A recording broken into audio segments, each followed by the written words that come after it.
नमस्कार दोस्तों, आज हम बात करेंगे दवाइयों के फंक्शन के बारे में। दवाइयाँ बहुत सारी तरह की होती हैं, अलग अलग तरह की होती हैं, ये तो आपको पता ही है। जैसे कुछ दवाइयाँ होती हैं जो हम बुखार के लिए लेते हैं, सबसे कॉमन दवाई हैं जो हम बुखार के लिए और दर्द के लिए लेते हैं। ये दवाइयाँ हमारे शरीर के अंदर जाके कुछ रिसेप्टर्स होते हैं जिनके ऊपर काम करती हैं। तो अगर जैसे हमने दवाई मुँह से ले ली, हमारे पेट से वो एब्जॉर्ब हो गई, तो अब उस दवाई को पता कैसे चलता है कि वो उसको कहाँ काम करना है। सोचिए, दर्द तो हमारे सिर में हो रहा है, दवाई हमने मुंह से ली, अब उसको सिर तक पहुंचना है, फिर वो कैसे होगा। होता ये है कि जब हमें दर्द होता है तो हमारे कुछ रिसेप्टर्स हैं जिनके पास जब वो दर्द कम करने वाली दवाइयाँ जाती हैं और वो उसको ब्लॉक करती हैं, वहाँ पे जहाँ दर्द हो रहा है, तो उससे हमारा दर्द कम हो जाता है। दवाई तो सारे शरीर में जाती है, इसीलिए आपने सुना होगा हर दवाई के कुछ साइड इफ़ेक्ट होते हैं। क्यों? क्योंकि जहाँ उसका काम है वहाँ तो वो इफ़ेक्ट करती है और बाकी पूरी बॉडी में वो साइड इफ़ेक्ट्स प्रोड्यूस करती है, पैदा करती है। इसलिए कोशिश की जाती है कि वो दवाई दी जाए जिसमें कम से कम साइड इफ़ेक्ट्स हों। क्यों? क्योंकि हर दवाई शरीर के अंदर जाएगी, अपना काम करेगी, जहाँ उसको काम की ज़रूरत है वहाँ काम करेगी और बाकी जगह वो साइड इफ़ेक्ट्स देती है ना। तो दर्द की दवाई कैसे काम करती है? जहाँ दर्द हो रहा है वहाँ के रिसेप्टर्स को, दर्द वाले रिसेप्टर्स को वो ब्लॉक कर देती है, तो हमारा दर्द धीरे धीरे करके कम हो जाता है। फिर आपने सुना होगा कि कुछ दवाइयाँ होती हैं, जैसे ब्लड प्रेशर की दवाइयाँ होती हैं। ये क्या करती हैं? ये दवाइयाँ ब्लड प्रेशर को सही करती हैं क्या? नहीं, ये दवाइयाँ ब्लड प्रेशर को कंट्रोल करती हैं। कैसे कंट्रोल करती हैं? हमारी बॉडी में नॉर्मली फंक्शन के लिए, हमारे बॉडी के नॉर्मल फंक्शन के लिए कुछ रिसेप्टर्स चाहिए होते हैं, वो भगवान ने हमको दिए हुए हैं। उनको हमने नाम दे दिया अल्फ़ा, बीटा, अल्फ़ा 1, बीटा 2, इस तरह से रिसेप्टर्स के कईयों नाम दे दिए। तो इन रिसेप्टर्स के खेल में हमारे वेसल्स, हमारी जो नसें हैं, हमारी धमनियां हैं, वो फैलती हैं और सिकुड़ती हैं। जब वो फैलेंगी तो हमारा ब्लड प्रेशर कम हो जाएगा, जब वो सिकुड़ेंगी तो हमारा ब्लड प्रेशर ज़्यादा हो जाएगा। तो जिन लोगों का ब्लड प्रेशर बहुत ज़्यादा होता है उनको इस तरह की दवाइयाँ दी जाती हैं कि उनकी धमनियाँ थोड़ी सी फैल जाएं, तो उनका ब्लड प्रेशर कंट्रोल हो जाता है। लेकिन ब्लड प्रेशर कभी सही नहीं हो सकता, ब्लड प्रेशर सिर्फ कंट्रोल हो पाता है। उसमें से सबसे कॉमन जिसके बारे में हम सबको बहुत ज़्यादा पता है वो हैं दो। कौन सी? शुगर की बीमारी, जो कि इंसुलिन के कम होने की वजह से होती है, और दूसरी है थायराइड। थायराइड कम होता है तो हमको थायराइड की बीमारी हुए हम कहते हैं, पर थायराइड की कमी की वजह से हाइपोथायराइडिज्म होता है और थायराइड के अधिकता की वजह से हमें थायराइड टॉक्सिकोसिस होता है। तो जब किसी हार्मोन की कमी हो जाती है तो हम क्या करेंगे? हम उस हार्मोन को दोबारा उसकी बॉडी में डाल देंगे। जब थायराइड की कमी होती है हमको थायराइड हार्मोन की दवाई लेनी पड़ती है। जब इंसुलिन की कमी होती है तो बच्चों में हमें इंसुलिन के इंजेक्शंस देने पड़ते हैं, लेकिन बड़ों में, टाइप 2 डायबिटीज़ में, क्योंकि हार्मोन थोड़ा थोड़ा निकलता रहता है, तो जो पैनक्रियाज होता है उसको इस तरह की दवाइयाँ दी जाती हैं कि आप और ज़्यादा, जितना इंसुलिन उसके पास रिजर्व इंसुलिन है वो निकालता रहता है, तो हमारी बीमारी कंट्रोल में आ जाती है। तो हमने 3 तरह की दवाइयों के बारे में बात कर ली, दर्द की दवाइयाँ, ब्लड प्रेशर की दवाइयाँ और हार्मोन्स की दवाइयाँ। और अब हम बात करते हैं एक बहुत इम्पॉर्टेंट कैटेगरी की जो हम अक्सर खाने में डरते हैं, और वो है एंटीबायोटिक्स। एंटीबायोटिक्स हमें कब दी जाती हैं? जब हमारे डॉक्टर ये सोचते हैं कि हमारे शरीर पर किसी कीटाणु का प्रभाव आ गया है। ये कीटाणु कितने तरह के होते हैं? बहुत सारे। जैसे बैक्टीरिया भी हो सकता है, वायरस भी हो सकता है और प्रोटोजोआ भी हो सकता है, और भी बहुत सारे तरह के कीटाणु होते हैं जो हमारे शरीर को अलग अलग तरह की बीमारियां देते हैं।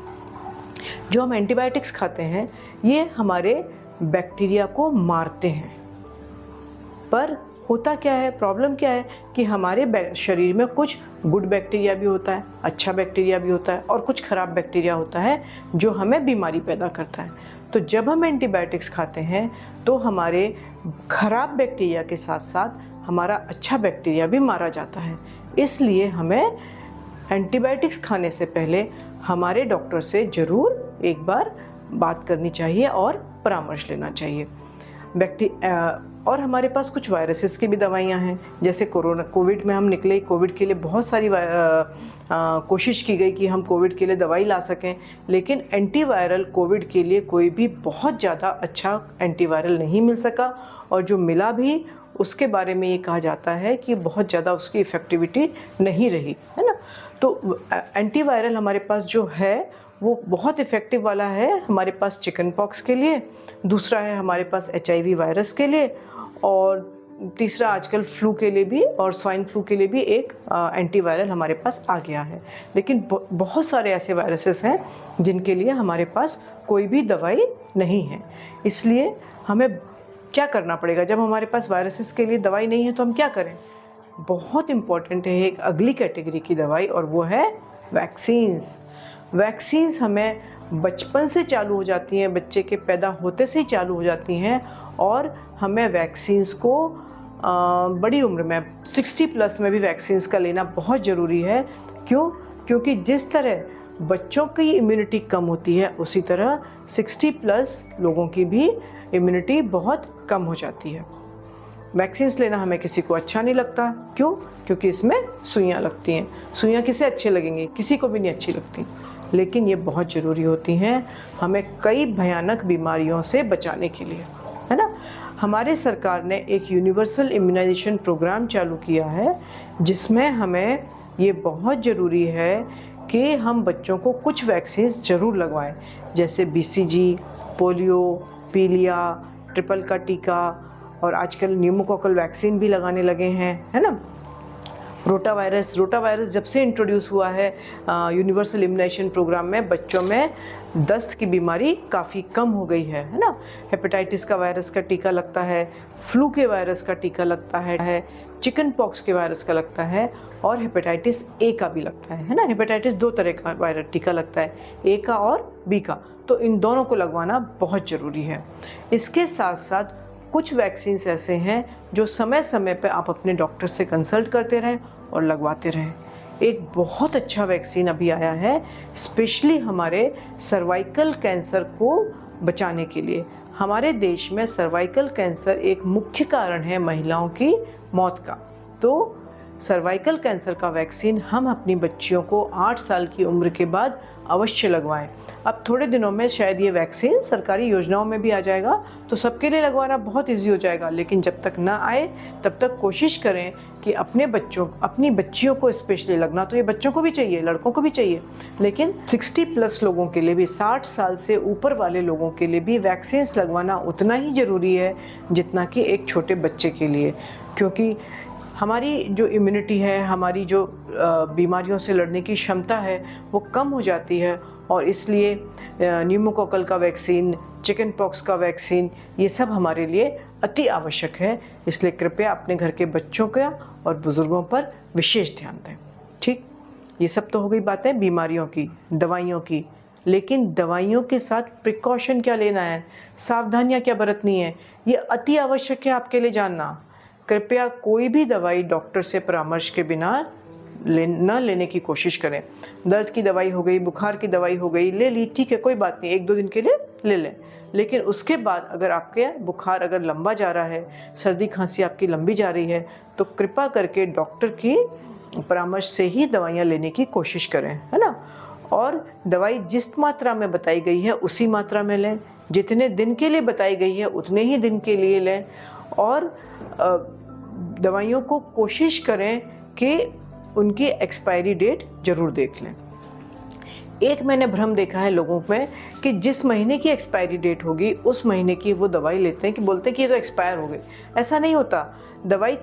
दवाई की इफ़ेक्टिविटी उस महीने तक तो रहेगी, उस महीने के बाद भी 3-4 महीने तक, 8-10 महीने तक रहती है। ऐसा कुछ नहीं है कि जिसमें अगर लिखा है कि अप्रैल 2024 में एक्सपायरी हो रही है तो अप्रैल की दवाई एक्सपायर हो गई, ऐसा नहीं होता है। दवाई की इफ़ेक्टिविटी अप्रैल 2024 तक मैक्सिमम रहेगी, उसके बाद भी वो 4-5 महीने तक रहती है, और उसके बाद फिर वो कम होनी शुरू होती है। कोई भी दवाई एक्सपायरी के बाद जहर नहीं बन जाती और उसके साइड इफ़ेक्ट्स बढ़ नहीं जाते, बल्कि उसके इफ़ेक्ट कम होंगे तो उसके साइड इफ़ेक्ट्स भी कम होंगे, है ना। तो इसमें परेशान होने की कोई बात नहीं है कि बाई चांस आपने गलती से कोई एक्सपायर्ड वाली दवाई खा ली तो कोई दिक्कत नहीं है, उसमें कोई बहुत बड़ी परेशानी की बात नहीं है।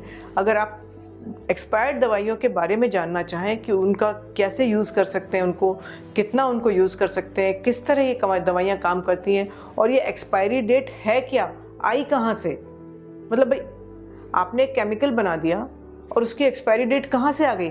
अगर आप इसके बारे में जानना चाहें तो आप मुझे प्रश्न लिख के पूछिएगा, तो मैं इसके बारे में भी एक वीडियो बना के आपको बताऊंगी। धन्यवाद। और अब इसी तरह अपन बातें करेंगे कुछ सेहत की बातें अगली बार एक नए एपिसोड में। Thank you.